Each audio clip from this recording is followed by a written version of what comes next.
Lintas Cakrawala Indonesia mengupas fakta nyata. Media Indonesia terdepan. Pers KPK Tipikor.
Suara saya sudah keras ini. Baik Bapak Ibu yang dikasihi Tuhan Yesus Kristus, sesuai dengan petunjuk BPP Pusat Gereja Injili di Indonesia memberikan kita tema dalam tahun ini seperti yang tertulis di tempat ini, yaitu makna anak domba Allah yang menghapus dosa kita.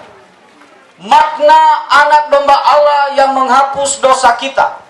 Tentunya khotbah ini sudah disampaikan oleh masing-masing jemaat POS PI, apa makna anak domba ini di dalam menghapus dosa-dosa kita. Untuk itu Bapak Ibu perlu kita melihat nats ini dari Yohanes pasal 1 ayatnya yang ke-29. Dan nanti kita akan berbicara bagaimana kehidupan kita, orang yang telah ditebus oleh Tuhan Yesus, di dalam memperingati kebangkitannya pada hari ini. Apa yang harus kita lakukan, apa yang harus kita kerjakan, nanti kita akan berbicara setelah kita melihat makna anak domba Allah yang menghapus dosa kita. Bapak Ibu, kita membaca ayat ini, yaitu Yohanes pasal 1 ayat ke-29. Saya mulai dengan judul perikop Yohanes menunjuk kepada Yesus, ayat 29, sama-sama 1, 2, 3. Pada keesokan harinya, Yohanes melihat Yesus datang kepadanya dan ia berkata, "Lihatlah anak domba Allah yang menghapus dosa dunia."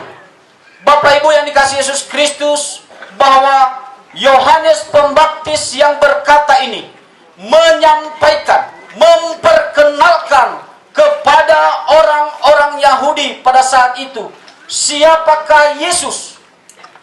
Dan Yohanes Pembaptis menyampaikan bahwa Yesus itu adalah anak domba Allah yang menghapus dosa manusia.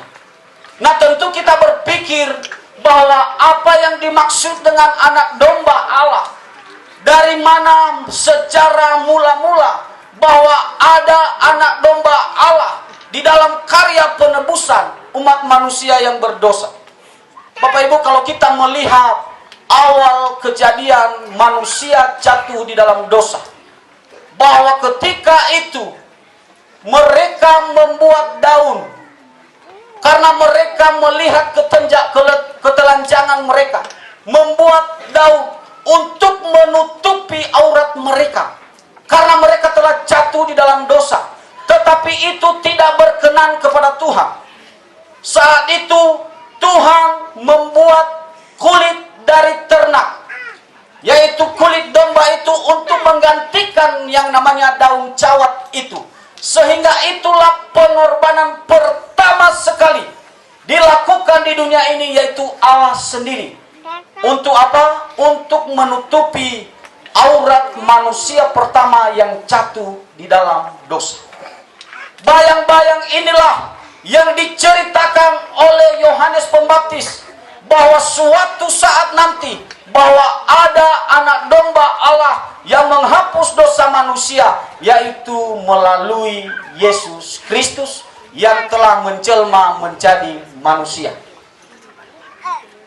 Kalau kita melihat kisah di mana perjanjian lama, bahwa ketika seseorang melakukan kesalahan, ketika seseorang melakukan dosa, ketika melakukan hal-hal yang tidak berkenan kepada Tuhan, cara mereka supaya mereka berkenan kepada Tuhan adalah mereka mempersembahkan yang namanya kurban yang dibawa oleh para imam-imam saat itu. Sehingga ada darah yang tercurah, ada darah yang keluar untuk menghapus setiap kesalahan mereka, untuk menghapus segala dosa mereka.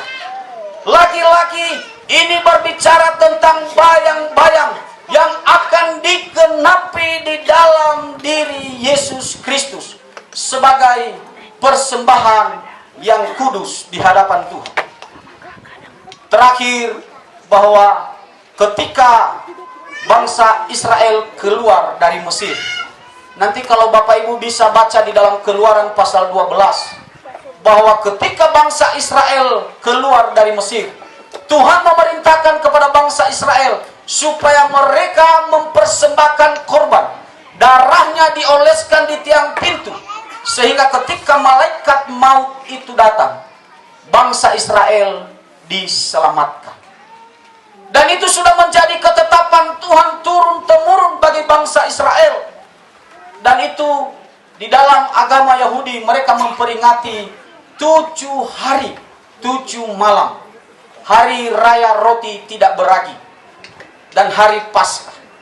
Bapak Ibu yang dikasihi Yesus Kristus, bahwa memperingati darah anak domba yang telah tercurah ini, kita sudah peringati, kita sudah ibadah yang namanya kemarin hari Kamis, hari Jumat, dan pada hari ini kita akan memperingati yang namanya kebangkitan Tuhan Yesus. Pertanyaan kepada kita hari ini, apa yang harus kita lakukan di dalam memperingati kebangkitan Tuhan Yesus ini? Darahnya telah tercurah di atas kayu salib. Di atas Golgota dia sampaikan bahwa sudah selesai, tetelestai, dosa Bapak Ibu dan saya, dosa kita yang dulu, dosa kita sekarang, dosa kita akan masa depan, sudah dibayar lunas. Amin. Kurang baik apa Tuhan kita?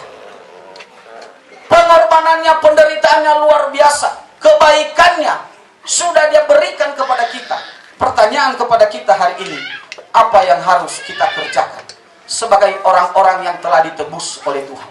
Apa yang telah saya kerjakan, apa yang akan saya lakukan sebagai orang-orang yang telah diselamatkan ini? Bapak Ibu, saya mengajak kita untuk membuka di dalam Yohanes pasal 2. Salam, selamat siang untuk kita semua. Hari ini kami dalam rangka perayaan Paskah, Hari Kebangkitan Yesus Kristus, 2000 tahun yang lalu telah memberikan satu kemenangan bagi umat manusia. Karena itu, Klasis Lembang Balim, Badan Pengurus yang terpilih periode 2024-2027, telah melakukan ibadah perayaan Paskah, dan dalam suasana ibadah ini ada kebersamaan, kekeluargaan, sehingga kami dapat memuliakan Tuhan. Dan kesempatan ini juga kami dari pengurus PGGJ, Persekutuan Gereja-Gereja Jaya Wijaya, menyampaikan bahwa tanggal 20 April itu adalah hari Injil masuk di Lembah Balim, di Lembah Agung ini. Karena itu kami mengajak gereja-gereja kita bersatu hati untuk merayakan hari Injil masuk di Lembah. Kiranya Tuhan memberkati. Saya menyampaikan Salam, selamat Paskah, Tuhan Yesus memberkati.